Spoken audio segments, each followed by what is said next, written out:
माँ धूमावती की कथा हमें कई तरह से मिलती है। उनमें से एक यह है कि कहते हैं एक बार माता पार्वती को बहुत तेज भूख लगी। कुछ नहीं मिलने पर उन्होंने शिव जी से भोजन की मांग की।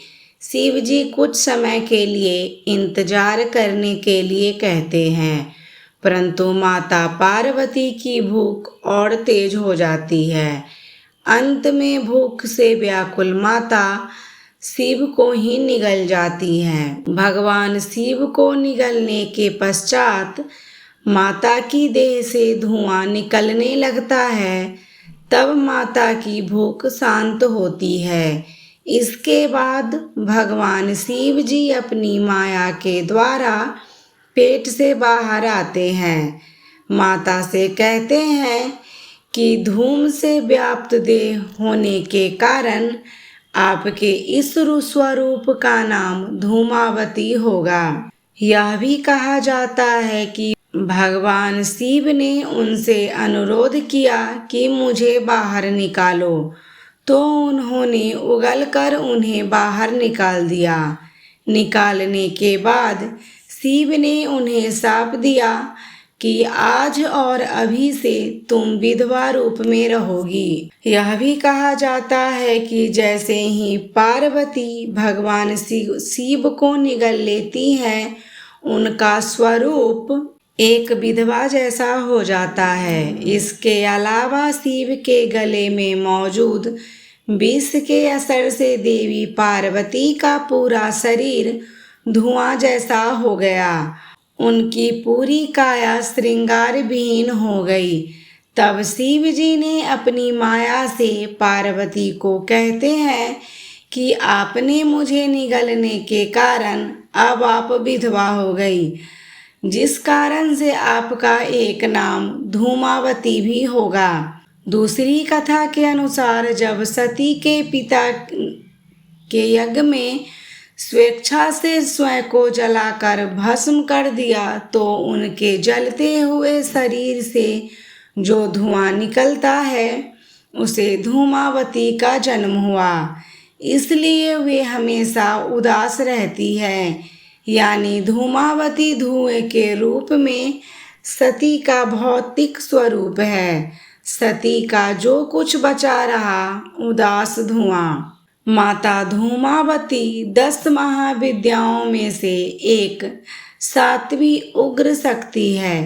कहते हैं कि धूमावती का कोई स्वामी नहीं है, इसलिए यह विधवा माता मानी गई है। माँ धूमावती महाशक्ति स्वयं नियंत्रिका है। ऋग्वेद में रात्रि सूक्त में इन्हें सूत्रा कहा गया है, अर्थात ये सुखपूर्वक तारने योग्य है। पौराणिक ग्रंथों के अनुसार ऋषि दुर्वासा, भृगु और परशुराम आदि की मूल शक्ति धूमावती है। सृष्टि कला की देवी होने के कारण इन्हें कला प्रिय भी कहा जाता है। देवी का मुख्य अस्त्र है सूप, जिसमें ये समस्त विश्व को समेटकर महाप्रलय कर देती हैं। इनके अभाव और संकट को दूर करने वाली माँ कहा गया है। चतुर्मास देवी का प्रमुख समय होता है, जबकि इनकी साधना की जाती है।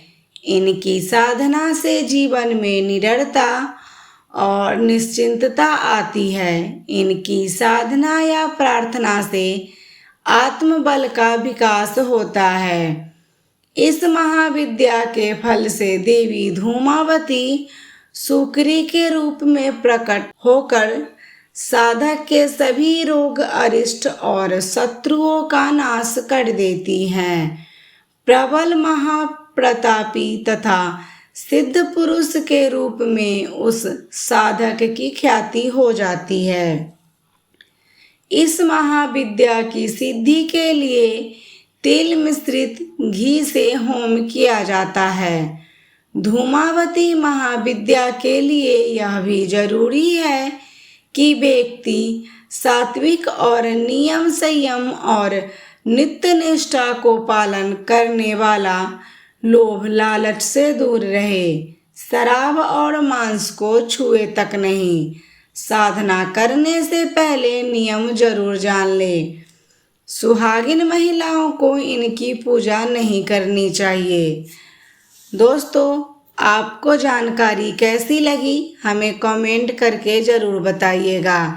जानकारी अच्छी लगी हो तो वीडियो को लाइक शेयर और चैनल को सब्सक्राइब कीजिएगा। धन्यवाद।